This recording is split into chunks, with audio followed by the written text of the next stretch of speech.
अंबाला शहर अनाज मंडी में कल से चल रहा भारतीय किसान यूनियन शहीद भगत सिंह का धरना आज समाप्त हो चुका है। गेहूं पर वैल्यू कट और लस्टर लॉस का बोझ अब किसानों पर नहीं पड़ेगा। इसका पूरा वहन अब हरियाणा सरकार करेगी। हरियाणा सरकार के इस फैसले से जहां किसानों को राहत मिली है, वहीं अब किसानों की फसल के जे फार्म भी कटने शुरू हो चुके हैं। भारतीय किसान यूनियन शहीद भगत सिंह के पदाधिकारियों का कहना है कि हरियाणा सरकार का यह फैसला बहुत देरी से आया है। 12 दिनों से गेहूं की खरीद सही ढंग से नहीं हो पाई है। अब मौसम विभाग द्वारा फिर से बरसात का अनुमान लगाया जा रहा है, जिससे किसानों के बीच फिर से डर का माहौल है। देखिए, सबसे बड़ी तो सरकार की दुर्भाग्यपूर्ण बात यह है किसानों के लिए कि 12 दिन हो गए हैं, खरीद कहते हैं शुरू कर दी है 1 तारीख से, लेकिन आज खरीद शुरू हुई है। जो एक 12 दिन का काम है, लंबा लेबर का है, चाहे वो ढो ढुवाई का है, मंडी के अंदर एक तो रस होगा। सरकार ने इतनी मुश्किलें खड़ी कर दी हैं किसानों के लिए और लेबर के लिए, मंडी में आड़तियों के लिए, कि वो अब पूरे सीजन के अंदर वो सारा महीना ये समस्या में निकलेगा।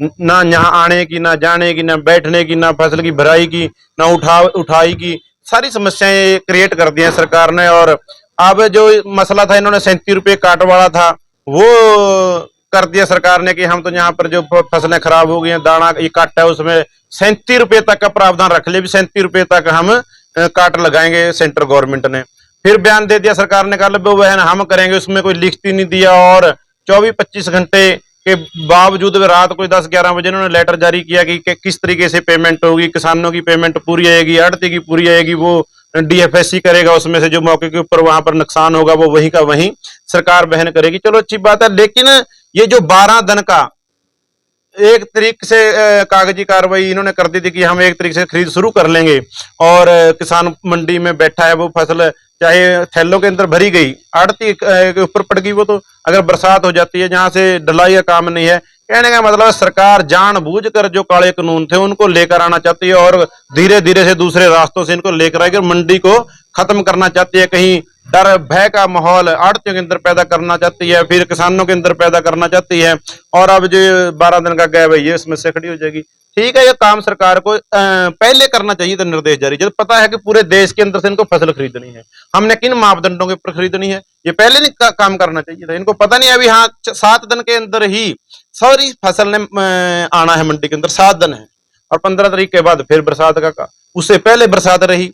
यानी कि जानबूझकर इस तबके को हरास करना है, परेशान करना है, और जितना इनका नुकसान कर सके। उल्टा फसल के ऊपर इतनी मार है, पिछले बार भी 50% किसान के पास फसल हुई, और अब की बार भी बरसात की वजह से मुआवजा तो क्या देना था, बोनस तो क्या देना था, उल्टा कट लगा दिया। मिनिमम प्राइस देते हैं, कम से कम रेट के ऊपर हमें रेट उपलब्ध कराते हैं, और हम पूरे देश का पेट भरते हैं। अगर अनाज ना हो, इस देश के हालात क्या होंगे? कोरोना हो, कुछ हो, आदमी के गल से नीचे तो खेत में तैयार हुई फसल ने जाना है, ना कि कोई प्लास्टिक खाएगा या कोई लोहा खाएगा। लेकिन हम कम से कम रेट के ऊपर इनको फसल दे रहे हैं, ये उसमें भी कट लगाकर किसानों के साथ है। यानी कि जैसे उनके साथ उनका शोषण एक अलग मैटर है, उनके नीचा दिखाने वाली वो अलग बात है। यानी कि खेती से दूर करने की बात है, और अपनी मनोबली करना चाहते हैं।